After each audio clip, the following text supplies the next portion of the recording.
Happy Halloween.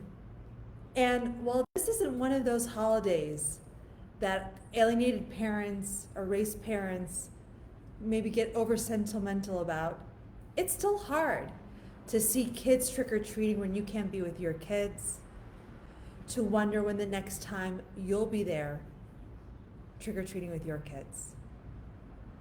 But I want to thank all of you who have joined today, who are taking some time out for trick or treating, or who are thinking about the next time they'll trick or treat with their kids, or who are thinking about the last time they trick or treat with their kids. Maybe your kids are adults now.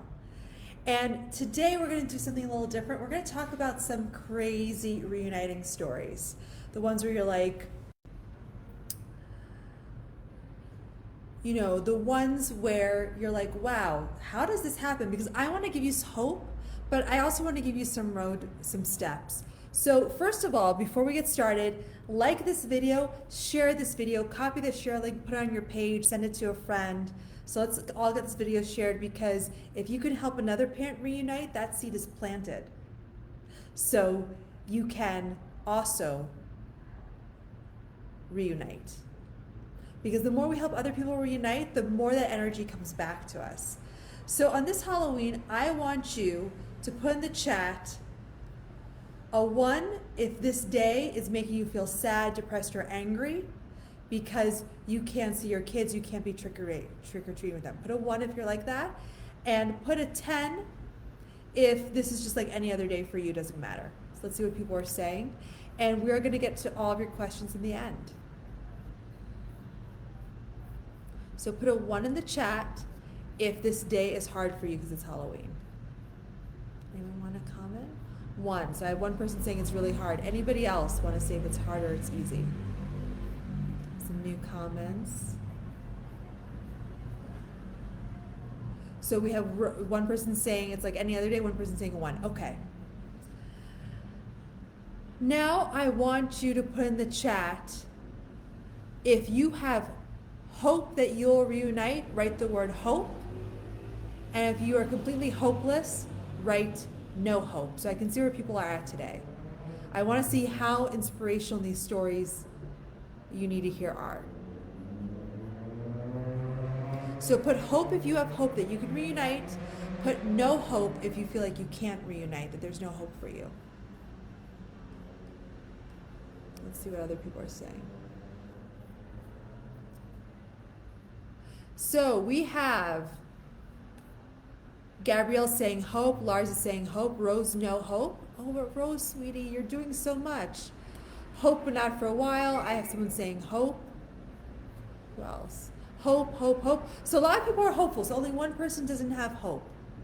So this is a good place to start. So I hope that these stories inspire you. But before we get started, who am I? Why should you listen to me? Why should you care about this girl wearing this really cool t-shirt? I know you're not here for the fashion, you're here for the advice. My name is Ginger Gentile. I am the director of the Erasing Family documentary, which you can stream for free on YouTube. You can also go to erasingfamily.org to get tons of resources like the Kids Bill of Rights for families of divorce. We have a text line that you can text for free to talk to a coach at any time. We do these lives every week. But not only am I the director of the Erasing Family documentary, which is designed to help teens and young adults reunite by giving them that aha moment, by showing them how easy and sweet it is to reunite. That's the whole point of the movie. I also went through this as a kid. I am a child of high conflict divorce, emotional cutoff, estrangement, alienation, you name it. And I wish my parents had the skills to help me, and they didn't. And both of them in their own way made it a lot worse. We often blame the alienator for everything, but if the alienated parent responds with anger, sadness, or rejection, is then the child estranged or alienated? Right? I don't know. So a lot of people ask if I was alienated, and I'm like, well, I was and I wasn't. I was estranged and I wasn't. I just thought it was a big mess, and I hated everyone in my family. And only after I did a documentary on this subject did I realize that the documentary had something to do about me. And that's because I'm going to take you to the first story of crazy reuniting. And keep those comments going. I love comments. Everyone's saying hope. Okay. Oh my God. Put it in there if my story resonates, if you think my story has anything to do with your kids. Just say like how you think my story might resonate with your kids, because sometimes we tend to see alienation as very black or white, but there can be shades of gray to this. So the first story I want to talk about is actually my ex-husband. So a lot of you probably think I got into this because of my own personal story. Like most kids who've been through this, I didn't want anything to do with my dad. I thought that was because my dad was, bad, and I didn't think it was because I was alienated or was pathologized or anything like that. Okay, so I marry a man who's alienated from his daughter. When I first met him, the first thing he tells me, he's been alienated from his daughter for 6 years. He spent 1.5 years in jail over trying to see her, and I thought, wow, what a hero, a man who fights for his daughter, unlike my dad. Because, right, I interpreted that my dad had gone away. And this man was very inspirational to me, and he'd been through so much and had so much hurt. And his daughter lived about 20 blocks away, and he was completely cut off, unable to text. Every time he tried to do something, like go back to court to enforce something, he would wind up being prosecuted for something. Right? So, it was a really hopeless situation. Had he been in jail, his story was all over the news. And he was like, as soon as she's old enough to get on a bus, she'll find me. And her 16th birthday came around, old enough to get on a bus. She didn't find him. He texted her. She's like, I want nothing to do with you. You're a kidnapper. I hate you. And this went on for quite a while. When she turned 21, he gets a letter in the mail. She's suing him. And he calls me up, and he's the happiest man in town. Why? Because when you sue someone, what happens before a lawsuit? Anyone know? Deposition, mediation. He was going to be in the same room with her for the first time in years. He was ecstatic. And he gets to the deposition room, and she's there. She looks at him. He looks at her. And they give each other a hug. And they start talking for 2 hours until finally the mediator says, young lady, I think you're here to sue this man. What is your claim? And she goes, I want you to give me $100.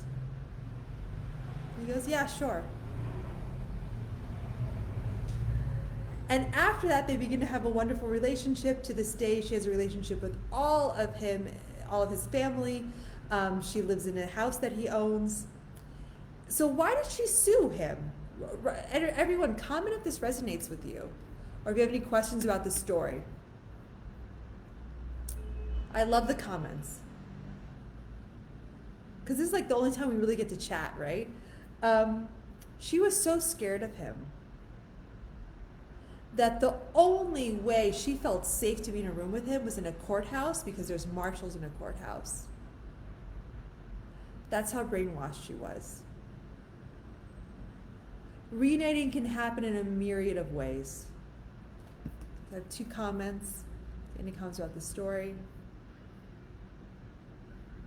Right? So when a child reaches out, even if it's weird, like a lawsuit, a letter from a lawyer, this is what they know, because who raised them? Probably someone who sues a lot, and probably someone who's always suing you. So remember, they are learning behaviors from the alienator that they are copying. That's their love language. Lawsuits, insults, not answering. This is why it's so important for you to be the healthy parent that shows up. Who wants to hear another story about reuniting? Anyone else? Put in the chat if someone wants to hear another spooky story about reuniting. No? So while we're doing this, I want everyone in the chat, while I tell my second story, to write questions for me, so we have time to take your questions, because the whole purpose of this is the chat. So if you have a question, make it general so everyone can learn. So don't get into details. Don't tell me your story. Ask a question in a sentence or 2, especially if you're a roadmap student, if you've been following me for a while, about something I've said and how it applies to your case. Okay. More stories. I worked with a young man, well, not young, he was in his 40s. And he had no contact with his mom. No, he's like 50 for 40 years. And then he runs into her in a funeral. Spooky. And they reunite after 40 years. I have a story of a family that reunited at a bus stop. I have two parents who I worked with who reunited with their kids at parties. They've showed up to the same party. And my lesson for you, my beloved parents, is that we put so much emphasis on how we reach out, how we send the text, how we get that meeting. We don't think about what happens after the meeting. And for those of you yearning for a meeting, the meeting is the easy part. It's what comes after. Are you prepared emotionally to deal with an emotionally damaged, possibly toxic child who acts just like your ex? Because that's all they know, that's their love language. Who here is ready to deal with that?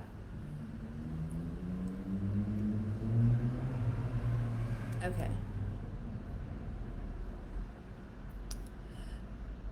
So I have some questions, but before I get to the questions,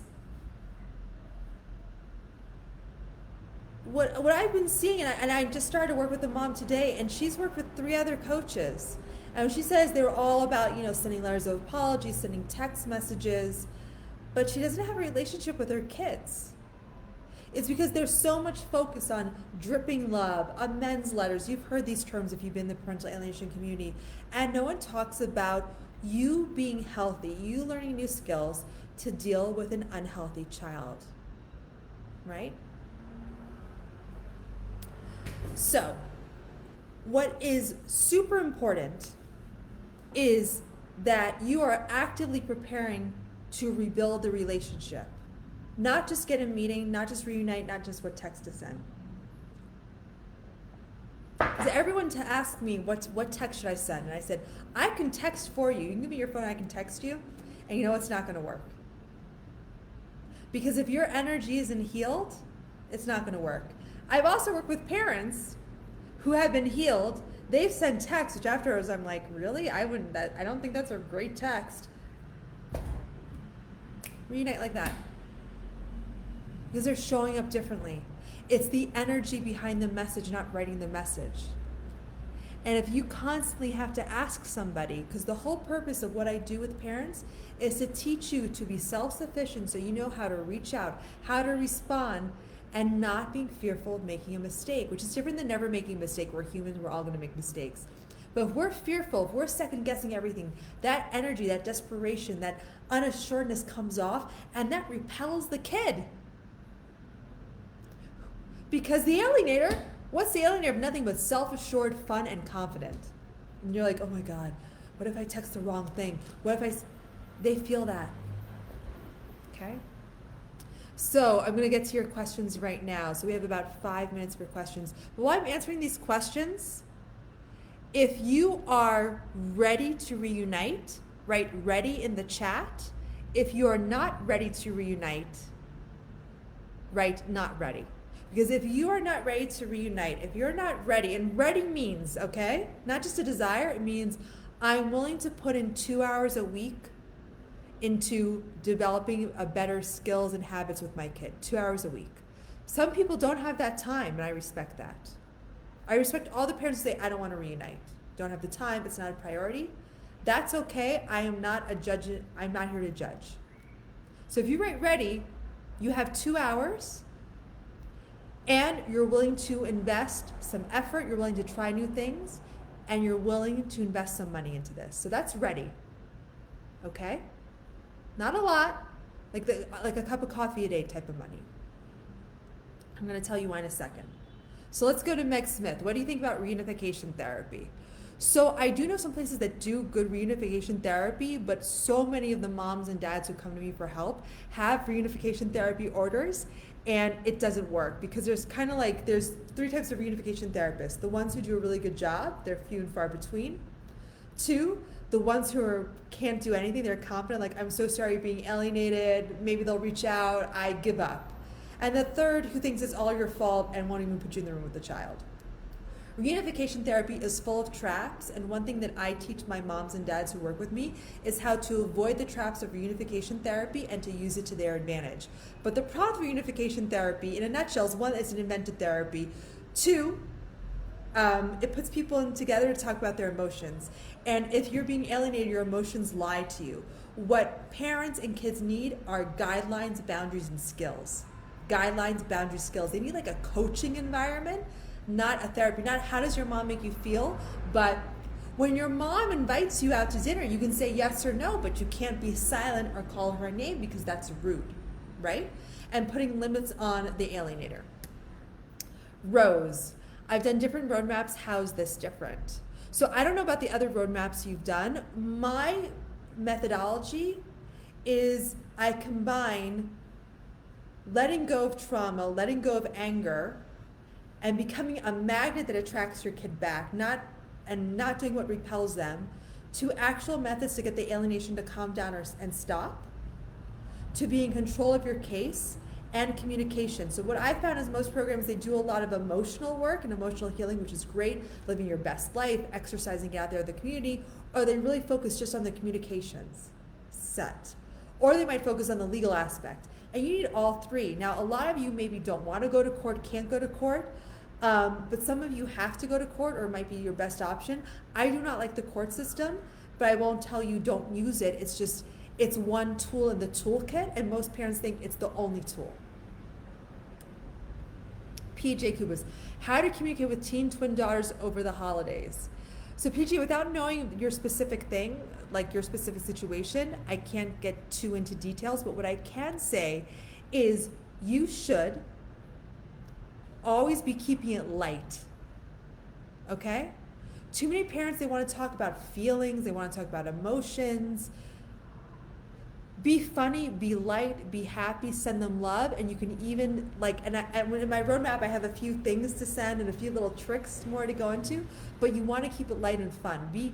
Attract them back, don't be like, we need to talk about what's going on. Send them funny stuff, not about either of you. Funny memes, funny videos. And Taylor, do you contact the adult children to help reunite? I do when people have gone through my entire program and I feel like they're ready. I honestly have only done it once because most of the time it's not needed. And the danger of this is that I'm a stranger to them. Why should they listen to me? So I'm not an authority figure in their life. What's much better is to leverage the people in your own life. So I can do it, but I don't sell it as I magically convince people to get back. I've only actually done it once, so I'm willing to do it. I don't think it's the most effective strategy. Mixed with how do we get past missing so many years of memories? You can't get past hurt and pain. You can acknowledge the pain, look at it, see what it can teach you, and then transmute that energy into something positive. But this is awful. I mean, you are suffering, but Meg, you are here and you're willing to take action. So I want to see how many people are ready. Okay. So I have Ann Tentler ready, I have Rose Stein not ready, I have Meg Smith ready, Lars is ready, Rose, you're not emotionally ready. That's so good to acknowledge. I really would advise you to start with the roadmap program, what I'm talking about, because the first few lessons are about hope and letting go of emotional trauma. And recently a mom wrote to me and she said, one of my meditations was more effective than a year and a half of therapy. Now, the parents who I worked with in my roadmap coaching program, a lot of them, first of all of them who do the work, who show up, and some don't show up, so the ones who do the work and show up, they feel calm, they feel in control, they've lessened their trauma response, they're happier, they are not spending money, wasting time, and making mistakes. But a lot of them have also reconnected with their children. Some have amazing relationships, and some are being rebuilt. And for a lot of parents, this happens after they finish working with me. The reason why is you are really showing up as that healthy parent and feeling great while you're reuniting. Because if you're reuniting, this should feel wonderful. So let's see, new comment. Great. Ready. Okay. So Meg Smith, our problem is my ex won't take my son. Okay. Well, then you have your son, so isn't that good? Or you mean take him to the pickups? So that's another thing that a lot of programs don't teach is they completely ignore how to get the alienation to stop. There are methods that I use that a lot were invented by Bill Eddy of the High Conflict Institute that I trained under. They're specifically for high conflict people or narcissistic or borderline. Now, these people are suffering from personality disorders or they're very difficult. Sometimes they're just jerks. So the bad news is they're never going to change and they're never going to admit that they're wrong. They don't respond to logic, reason. Sometimes they don't even respond to self-interest. But they're traumatized people who are now traumatizing others. These are your kids as adults because what are alienators? They were alienated kids, right? So we need to acknowledge that. That's a big wow. So they're not evil. They're hurt people who have to hurt us because if not, they'll be betraying their family system. Now, there's a lot of work we can do to clean up our family system even without the participation of the other party. Because often this alienation is our generational trauma that we're repeating. But if we learn new ways to communicate, I have a dad totally blocked from his 2 teenage sons. They didn't respond to text. The mom won't let him pick up the kids. You know, the typical, it's like 8 months no contact when he starts working with me. He changes his communication style. He stops reclaiming the kids and demanding the kids and starts being polite but firm in his communications. His kids message him and say, Dad, we want to have dinner with you. And then at dinner they say, Dad, we want to spend the night. Now here's the crazy part. Who claimed it was their idea? The alienator. And the dad was like, it's her fault. I was like, we're going to give her this win. It's her idea to get you and your kids back together. And that's because he consistently applied the communication methods. Most of the time parents apply this a little, or they apply this like after 10, 20 years of full-blown alienation. If you're early enough on the process, these methods can really change a case if you use them consistently over time. That means you're gonna have to dedicate a few months of trying them. It's not you send one text and everything magically occurs. Okay, anything else? Let's see, new comment.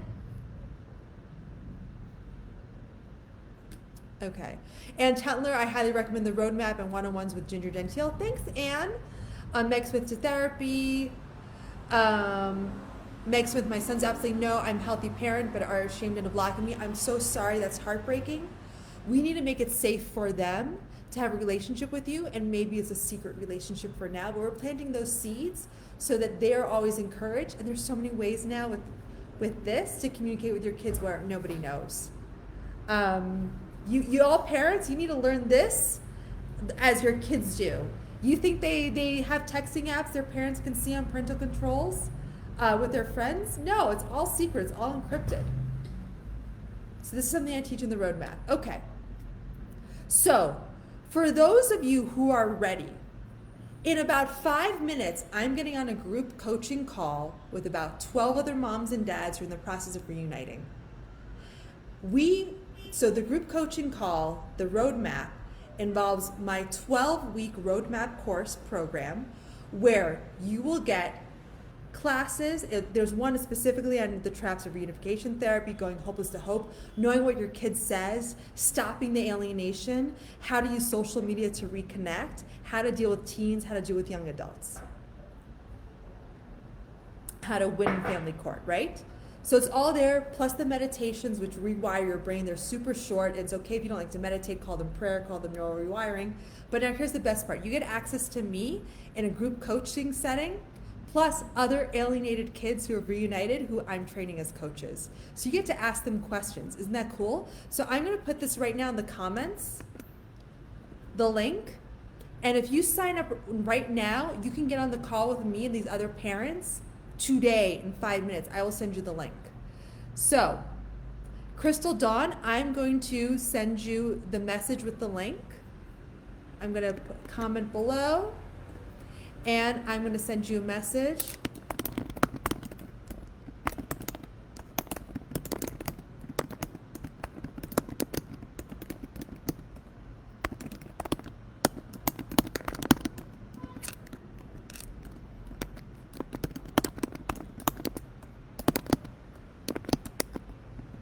So here's the link to group coaching. Sign up now and join in 5 minutes, or you can next week. Access to our group roadmap, matching course, and group coaching calls led by me and other ex-alienated kids. Okay. So Crystal, I'm sending you the message. Tell me if you've got it and if you can sign up right now, okay? So Meg Smith, so let's see who else says hope. So if you're ready, you let me know. So Crystal Dawn Pierre, so I sent you. Lars, I'm sending you a message right now. Okay? And I'm also leaving it as a comment, Lars, okay? So Lars, let me know if you can click on the link. Meg Smith, I'm replying to your message right now. And I'm sending you a personal message, okay? Let me know if you can click on the link and pay right now. I love your photo. Prepared. Anyone else who needs the link? It's also in. It's in there. So who else has any questions? So I have to get on this call. So Lars, Crystal, Meg, are you ready to join? Let me see who has joined, who has paid, so I make sure you'll get the link to join.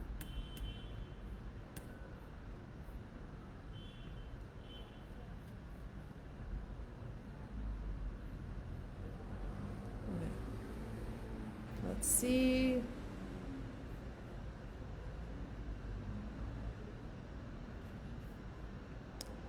Okay, we just had a mom sign up. Anyone else want to sign up? If anyone has a doubt, we have 1 minute for me to answer any questions. So are there any doubts about the roadmap? 1 week we had 10 people sign up in a call. Anyone else?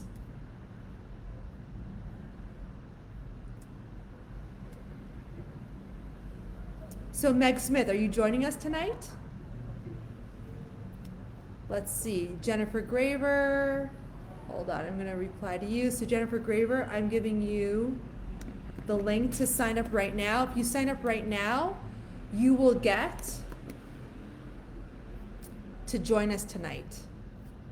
And if not, you can join us next week, but you get access to the roadmap. Any questions about the group coaching?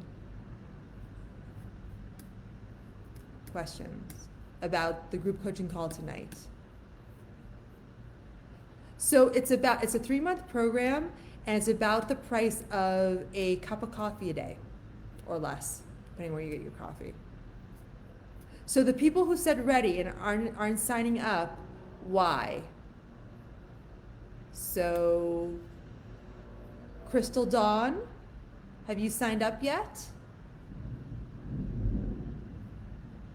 Lars, are you ready to sign up?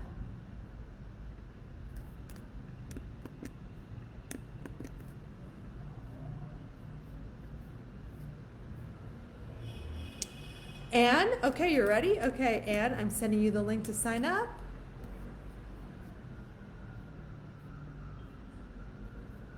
Anyone else? Okay, well, I will see the person who signed up on the call, and if you sign up in the next 5 minutes, there's still time to get on the call. Remember, it's group coaching led by me and other alienated kids. And if you can't make it tonight, remember you can do it next night, okay? So see everyone soon. Have a happy Halloween. Bye.